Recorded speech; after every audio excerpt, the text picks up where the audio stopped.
रे निर्गुण और न्यारे हो पालनहारे अनंत गुण धारे हो भगवन तुमरे बिन हमरा कौनो नहीं। गुरु तुमरे बिन हमरा कौनो नहीं।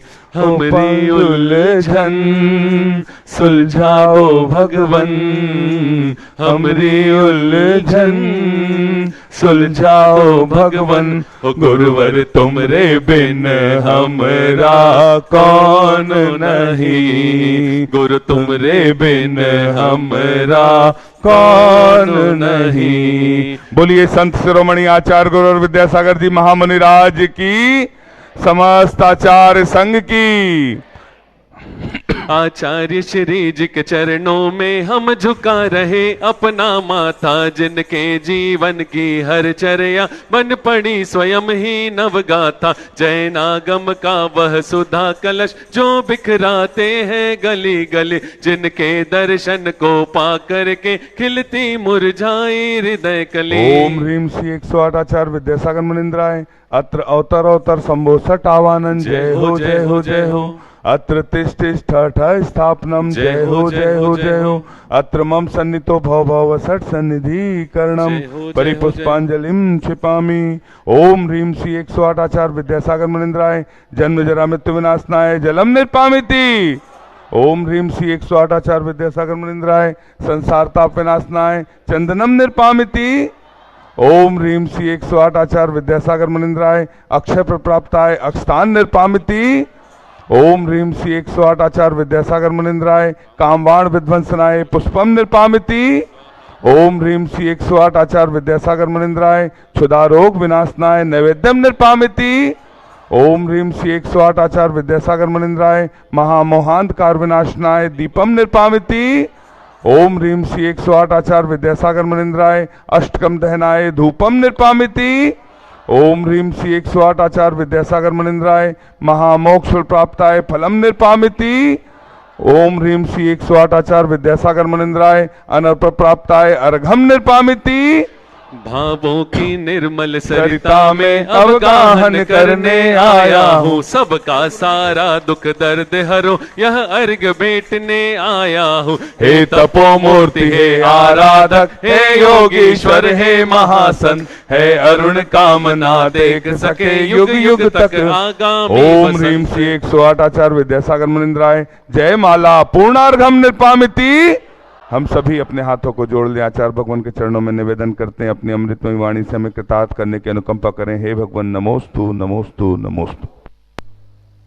ओम नमः सिद्धेभ्यः। ओम नमः सिद्धेभ्यः। ओम नमः सिद्धेभ्यः। अहिंसा परमो धर्म की। आचार्य गुरुवर श्री कुंद कुंद भगवान की। आचार्य गुरुवर श्री ज्ञान सागर मुनि महाराज की।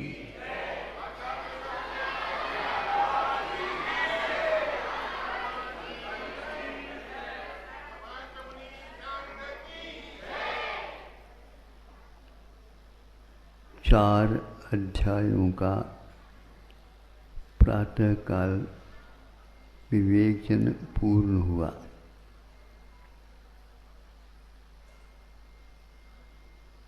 तत्वार्थ सूत्र एक ऐसा ग्रंथ है, सूत्र के रूप में है, किंतु अनंत अर्थ गब्बुट धातु। सूत्र की परिभाषा अनंत अर्थ जिसमें गर्भित है उसका नाम सूत्र कहा जाता है। सबसे छोटा सूत्र नानो है। हाँ, आने वाला तो है लेकिन नानो छोटा सूत्र है, दो ही जिसमें अक्षर हैं। न अनो, अनु में प्रदेश नहीं है। ऐसे इसकी खोलना चाहे तो इतना खुलता चला जाता है, अनंत अर्थ भी उसमें समाहित हो जाता।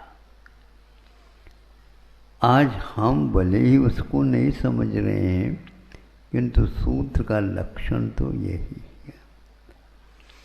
परे प्रविचाराः एक सूत्र आया है।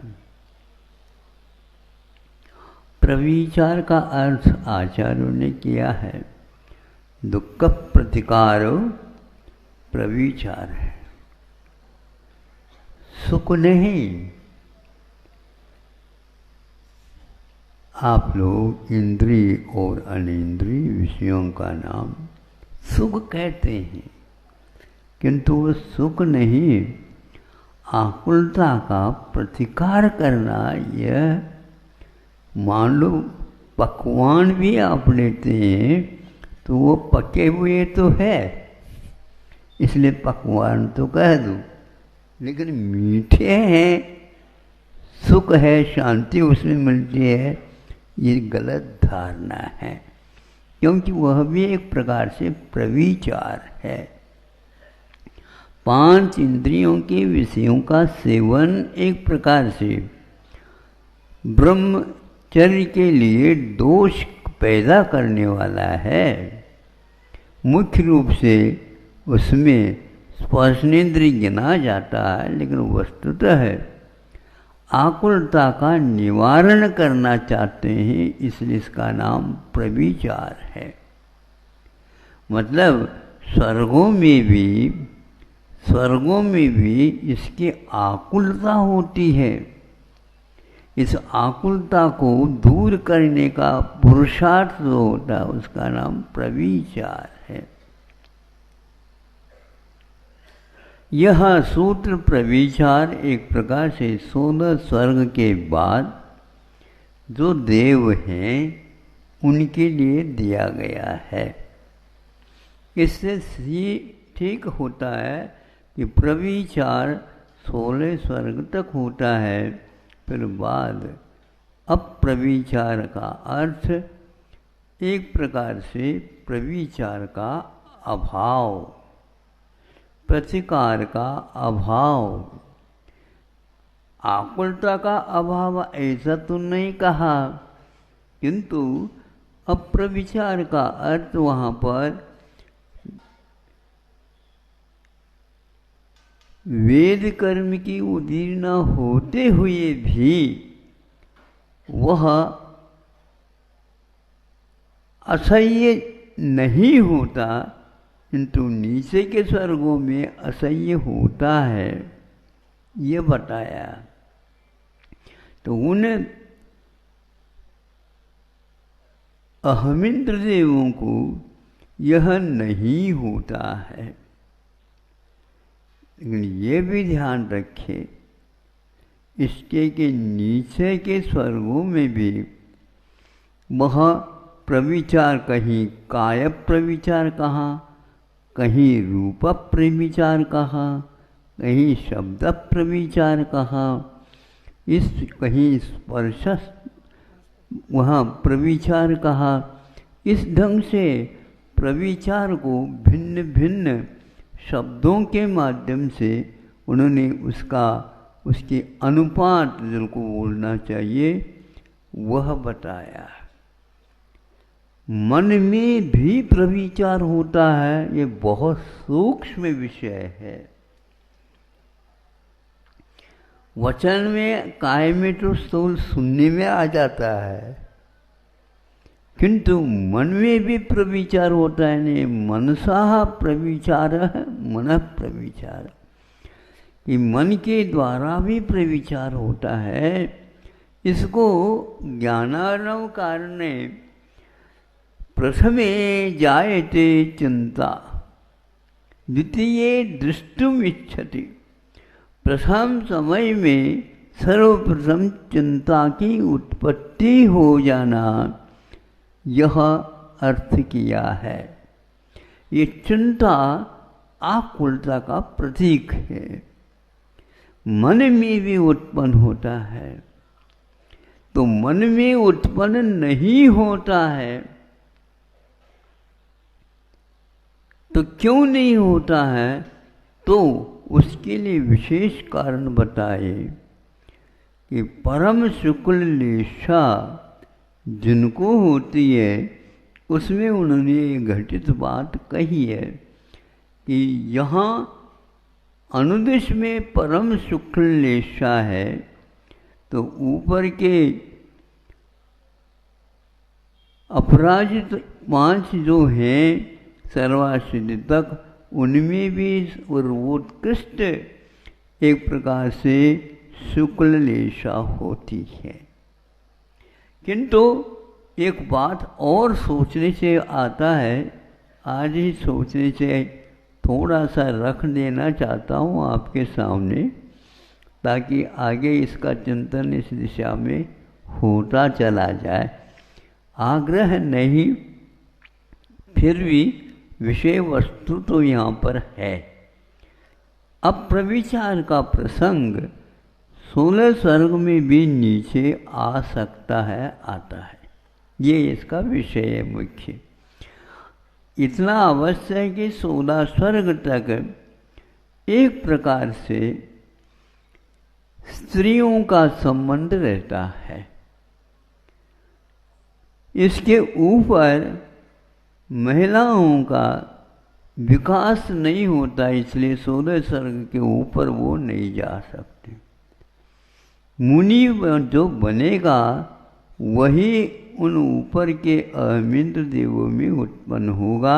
उसके लिए उन्होंने एक प्रकार से प्रविचार का अभाव बताया, किंतु नीचे के स्वर्ग में भी प्रविचार का अभाव है। वह है ऋषि होता है। कौन? लोकांतिक देव। और वह लोकांतिक जो होता है नियम से 16 सर्ग तो ऊपर तो नहीं जाएगा, क्यों? ब्रह्मोले लोकांत का, हाँ, ब्रह्म लोका लोकांतिका। तो ये ब्रह्मलोक जो है पंचम स्वर्ग है, उसमें लोकांतिक ऊपर रहते हैं। और लोक का अर्थ संसार, संसार जिसका अंत हो गया, पहले से कैसे हो गया? तो वहाँ पर एक प्रकार संसार रचते नहीं हैं।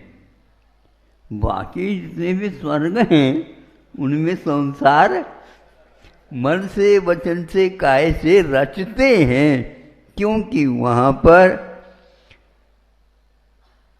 स्त्रियों का भी संबंध रहता है।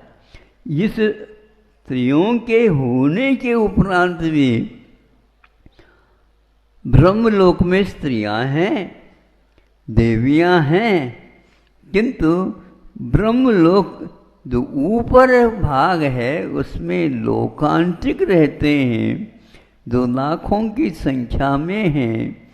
उनका एक ही मात्र भव रह गया है। और इसके साथ साथ वे भी स्त्रियों के संपर्क से दूर रहते हैं, इसलिए परे प्रविचारा ये सूत्र इसके साथ जुड़ जाता है। और जितने आप चिंतन करो उतना इसमें से नवनीत निकलता चला जाता है। और इनके लिए शुक्ल लेशा से युक्त भी बताया, जबकि वहाँ पर पद्मलेशा भी होती है, किंतु नीचे होती होगी, किंतु एकदम ऊपर में वह नहीं रहती है। इससे भी स्पष्ट होता है कि वे ऋषि कहलाते हैं। ऋषि का अर्थ एक प्रकार से कोई परिवार नहीं। यहाँ तो परिवार हैं और वहाँ पर भी परिवार हैं, ये बात अलग है। वहाँ पर परिवार में विकास नहीं होता और अपने अपने नियोगिनी को लेकर के वे जीवन पर्यंत सागरूप आयु तक वहाँ पर रहते हैं। ये परिवार वालों के साथ रह करके भी लोकांतिक देव एक प्रकार से ब्रह्मचारी रहते हैं। वे रंगीन वस्तुओं से भी दूर रहते हैं। रंगीन का मतलब बोलो। हाँ, और कुछ ब्रह्मचारी तो है ना, धोती तो पहनते हैं और आप भी लोग धोती पहनते हो, लेकिन उन धोतियों में भी किनारा तो रह ही जाता है। क्या बोलते किनारा है ना। हाँ, तो वो किनारा क्या है, उसके बिना तो ब्रह्मचर्य जैसा लगने लग जाता। और किनारा रहेगा तो पक्का है वह परिवार बसाने वाला है, ऐसा लगता है क्या नहीं? गलत तो नहीं कह रहा हूँ। तो देखता हूँ तो लगता है उन किनारों में अब धीरे धीरे किनारे जो है ना बढ़ रहे हैं। जैसे महिलाओं में भी किनारा, साड़ी के जो किनारा है वो बढ़ते बढ़ते लगता है बनारसी साड़ी वगैरह में, किंतु पुरुषों में भी वह धीरे धीरे हथकरघा के भले ही हो, लेकिन उसमें भी किनारा आ गया है। हाँ हाँ, बढ़ रहा है, धीरे धीरे बढ़ता जा रहा है। और कहीं कहीं पर इतना बढ़ गया, इतना बढ़ गया, लाल लाल रंग जिससे पूरा का पूरा वह यह रंगीन स्वर्गों में होते हुए भी पंचम वहाँ पर अगम्य स्थान माना है। अगम्य स्थान का अर्थ ये है न गम्यते तत्स्थानम, वह स्थान किसी भी प्रकार से प्राप्त नहीं हो सकता, केवल वहाँ पर वह देवर्षि ही रहेंगे। ऋषि क्यों कहा? वे वहाँ पर किसी प्रकार से स्त्रियों के संपर्क से नहीं रहते हैं, इसलिए उनको भी हम अप्रविचार कह दें तो कोई भी अन्योक्ति नहीं है। हाँ? ये मैं भी कह रहा हूँ, इनका कार्यक्रम बहुत उत्कृष्ट है अन्य देवों की अपेक्षा से। ये पूरे जीवन में मुनि रहते हैं। मुनि होने के उपरांत भी ये अन्य किसी विषय को इष्ट नहीं समझते, केवल राजा राणा छत्रपति के असवार, सवार तो नहीं होते हो लेकिन असवार। हाँ, अकेले रहते हैं और वे शुद्ध वस्त्र जिसको बोलना चाहिए, रंगीन नहीं, मुकुट इत्यादि भी विशेष नहीं, हो भी वैराग्य परक ही सारा का सारा, और हमेशा हमेशा 12 भावनाओं का चिंतन करते रहते थे। मुख्य रूप से यह स्वाध्याय का एक बहुत बड़ा साधन है। गुरुजी इसको अनुप्रेक्षा को वैराग्य उपावन माई, चिंत्यो अनुप्रेक्षा भाई। वैराग्य उपावन माई, वैराग्य को पैदा करने के लिए उपावन, उपावन का अर्थ जो है ना उपवन के भांति है। जैसे उपवन में जाते हैं तो निश्चित रूप से वहाँ पर शांति का अनुभव और वहाँ पर सामय करने में मन लगने लग जाता। ऐसे ये 12 भावनाओं का चिंतन वैराग्य को दृढ़ और उत्कृष्टता की ओर ले जाना वाला है। ऐसे लोकांतिक देव वहाँ पर ब्रह्मचारी के साथ रहते हैं, इसलिए उनको देवों में ऋषि तुल्य माना है, उनको देवर्षि कहा है। इसलिए ऋषि लोग तो कभी भी प्रविचार वाले हो ही नहीं सकते। इस प्रकार ऋषि उपाधि केवल लोकांतिकों को ही दिया गया है तत्वार सूत्र में। इस प्रकार यह हमारा लोकांतिकों के लिए भी अप्रविचार कहने में कोई बाधा नहीं। वेद की उदीर्ण होते हुए भी उन्हें अप्रविचार हम कह सकते हैं वहाँ पर। और उनको लेशा की अपेक्षा से शुक्ल लेशा कहा है।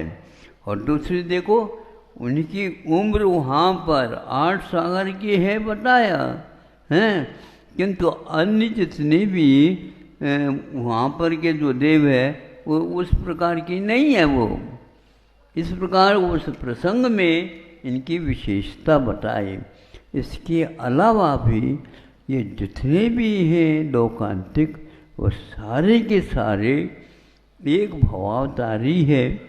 और एक ये प्रकार से वे क्या करते हैं, 12 अंग और 14 पूर्व, एक प्रकार से वे बादशाह के पाठी होते हैं। और तत्व ज्ञान की अपेक्षा से उनका अप्रासंगिक जैसा लगता है, लेकिन नहीं, इनका जीवन बहुत शुद्ध। एक और ये आवागमन में ज़्यादा किसी भी प्रकार से रुचि लेते ही नहीं हैं, जबकि इन 16 स्वर्ग तक वाले सब गति वाले होते हैं। लेकिन ये सारे अपने अपने परिवार को लेकर के चले जाते हैं। सुनो तो इनका परिवार लाखों का है, लेकिन सभी एक समान हैं, इसलिए वे अन्यत्र कहीं विहार करते नहीं। लेकिन एक अपवाद है, जब तीर्थंकर घर से बाहर निकलते हैं उस समय आकर के कहते हैं, धन्य हो धन्य हो धन्य हो, आपका जीवन धन्य है। प्रभु आपने जो विचार किया है इसका हम सार्थ समर्थन करते हैं, और हम चाहते हैं कि इसी प्रकार सब लोग हो। आप धन्य हैं, आपका वैराग्य बहुत ही अच्छा। आज भी वह लौकांतिक देव 12 भावनाओं का चिंतन करते हैं, तो वहीं से वह बाहर निकल करके आते हैं। लोग कहते हैं ये समोचन में नहीं जाते, हमें समझ में नहीं आता। नहीं समझे, जब इतने आ ही गए हैं गृहस्थ आश्रम में, जब तक है घर में हैं, तब तक ये भविष्य में तीर्थंकर होने वाले, उनके समर्थन के लिए जब आ गए हैं, वहाँ से गति हो गई है, तो समूह शरण में जाने में कोई बाधा नहीं है, क्योंकि आ सकते हैं, उसमें क्या बात नहीं। ये देवर्षि है, सभी प्रकार के वहाँ पर मुनि महाराज रहते हैं, सुनते हैं समूह शरण में। ये भी देवर्षि पहले भी थे और वर्तमान में देवर्षि है, और आगे भी ये निश्चित एक भाव के बाद ऋषि बनेंगे ही। इसलिए उनको वहाँ पर जाने में कोई बाधा नहीं है, ऐसा भाव है, इतना ही पर्याप्त है। अहिंसा परमो धर्मः।